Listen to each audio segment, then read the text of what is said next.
legjobbtól tanultam, hogyan kell szeretni, ragaszkodni tiszta szívvel, s a végsőkig harcolni, és ha erőlveszve a földre zuhannék,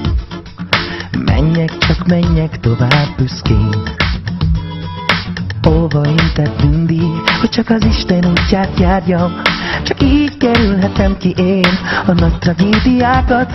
Néha szigorú volt velem, akkor nem értettem én, de hasznossá vált minden már a tanításba ér.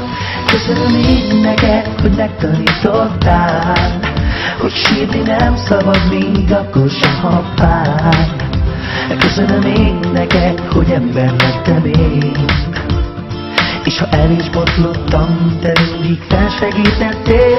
Köszönöm én, hogy melletted felnőtté váltam, és gyerekszívvel a próbákat kiálltam, és a fiam lesz, úgy nevelem, mint te engem. Az Isten áldjon minden lépésedben. Megtanultam azt is, hogyan kell megbocsátani, mikor a harag a szívemben kezd eluralkodni, és a bosszúállás joga csak az egy Istené, és megítéltetnek a legvégén. Megtanultam átérezni a tetteimnek súlyát, de tettek észnek lenni, ha látom embertársam búját.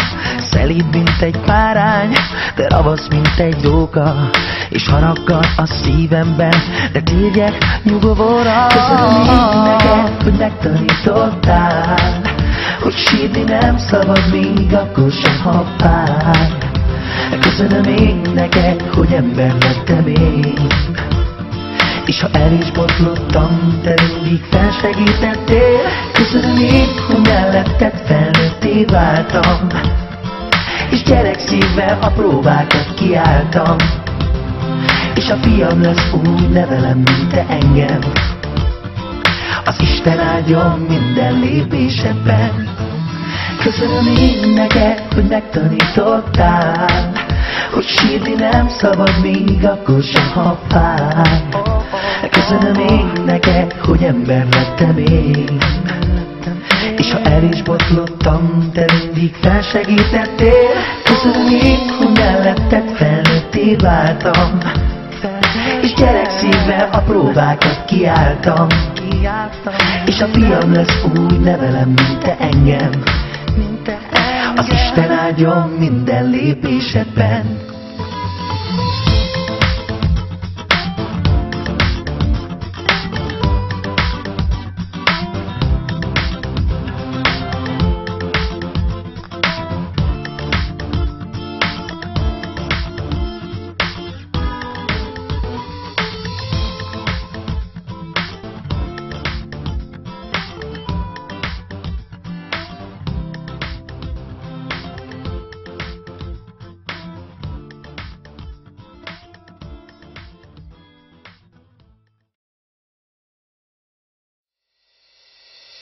A legjobbtól tanultam, hogyan kell szeretni, ragaszkodni tiszta szívvel, s a végsőkig harcolni, és ha erőlveszve a földre zuhannék,